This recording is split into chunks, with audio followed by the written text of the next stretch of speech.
pagi, keluarga besar Happy Sword Family. Bertemu kembali pada renungan harian online pada pagi hari ini. Dan pada hari ini firman Tuhan yang akan saya bawakan berjudul Cerdik seperti ular dan tulus seperti merpati. Saudara, beberapa waktu lalu saya pernah membawakan renungan yang bercerita atau membahas mengenai domba di tengah-tengah serigala. Dan hari ini firmannya masih tetap sama, saya ambil dari Matius 10 ayat 16, di mana firman Tuhan berkata seperti ini.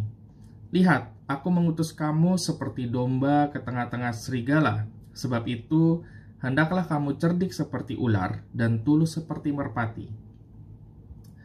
Saya sempat berpikir, mengapa ada analogi ular dan merpati pada ayat atau firman yang Tuhan pernah katakan di dalam Matius ini.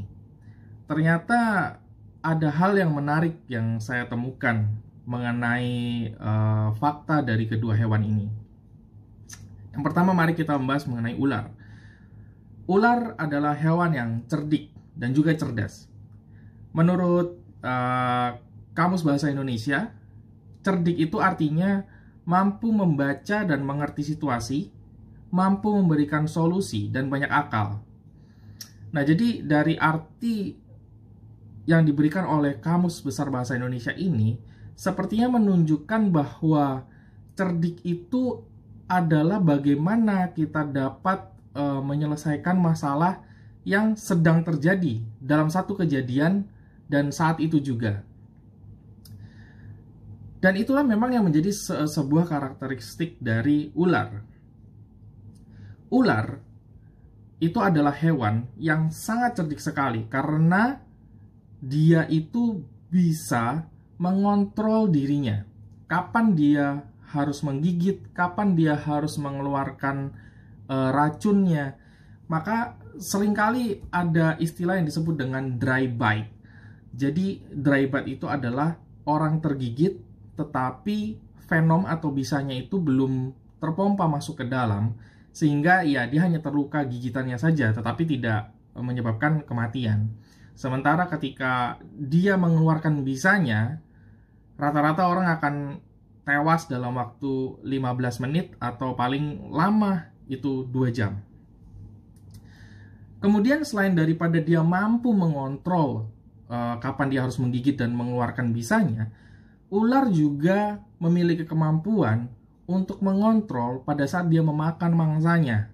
Kita tahu kalau ular memakan mangsanya itu ditelan hidup-hidup, dan dia itu harus mengatur kapan dia harus bernafas, kapan dia harus melakukan kontraksi otot, dan itu harus dilakukan juga dalam waktu yang cukup cepat. Kemudian ular juga memiliki 2 buah radar unik.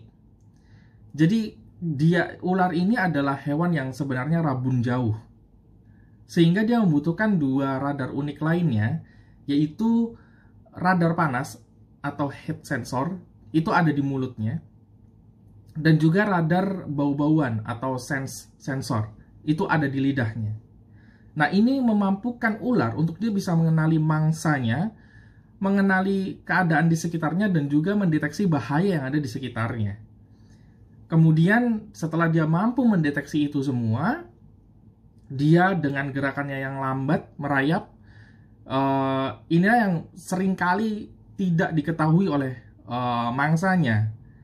Berbeda dengan singa atau serigala yang dia akan langsung menerkam, namun untuk ular dia akan mencari waktu yang tepat untuk kapan dia harus menggigit dan mengalahkan mangsanya. Jadi apa yang kita bisa pelajari dari ular adalah kecerdikannya yang begitu luar biasa dengan segala kemampuan yang dia miliki. Begitu pula dengan kita manusia, kita memiliki banyak kemampuan di dalam diri kita. Terlebih lagi, kita punya akal budi untuk kita bisa menyelesaikan setiap masalah yang terjadi di dalam kehidupan kita. Bagaimana kita membuat sebuah keputusan yang terjadi di dalam kehidupan kita, itu sepenuhnya kita harus belajar seperti ular yang memiliki kecerdikan itu. Kita harus bisa mengontrol diri kita. Tidak selalu kita menggunakan semua kekuatan-kekuatan kita atau kelebihan-kelebihan kita. Semua itu harus diatur waktunya, kapan kita harus bertindak, kapan kita harus tidak bertindak. Dan itulah yang akan membuat kita menjadi orang yang cerdik seperti ular. Tidak asal-asalan, tidak buru-buru mengambil keputusan, tetapi kita akan mempelajari semuanya dulu, melihat situasinya, baru kita akan ambil keputusan. Lalu yang kedua, tulus seperti merpati. Di dalam Kamus Besar Bahasa Indonesia, ketulusan itu diartikan sebagai kesungguhan, kebersihan hati, dan kejujuran. Jadi, merpati adalah hewan yang sangat setia, dan kita tahu bahwa dia hanya berpasangan hanya dengan satu pasangan saja sampai dia mati. Dan kalau ular lebih banyak bicara soal hard skill, bagaimana kita mengontrol keadaan di sekitar kita dengan semua kemampuan kita, ketika kita bicara merpati atau ketulusan, ini bicara mengenai soft skill, lebih bicara mengenai motivasi apa yang ada di dalam hati kita. Mengapa merpati? Merpati itu jangan dianggap enteng, karena dia juga memiliki mata yang tajam. Dia itu bisa melihat sampai dengan arah yang jauh, sampai dengan beberapa puluh kilometer. Kemudian dia juga memiliki pendengaran yang tajam, sehingga dia bisa membaca angin di sekitarnya, dan dia dapat mendeteksi apabila badai itu akan datang. Dan yang paling unik adalah paruhnya itu mengandung logam yang berfungsi seperti kompas, dan itu mampu membaca medan magnet bumi. Tidak heran zaman dulu merpati sering dijadikan hewan untuk mengantarkan berita, karena dia memiliki paruh seperti logam yang berfungsi seperti kompas. Jadi kalau kita bicara merpati, ini adalah lambang sebuah ketulusan dan kesetiaan yang mampu mendeteksi jarak yang jauh, dan dia memiliki indera pendengaran yang tajam. Artinya dia lebih menggunakan indera pendengarannya, karena matanya juga sudah bisa memandang cukup jauh, sehingga dia bisa mendeteksi apabila ada kejadian buruk yang akan menimpa dirinya. Jadi ketika kita bicara ular, itu bicara kecerdikan bagaimana kita mengatasi masalah hari ini yang sedang terjadi.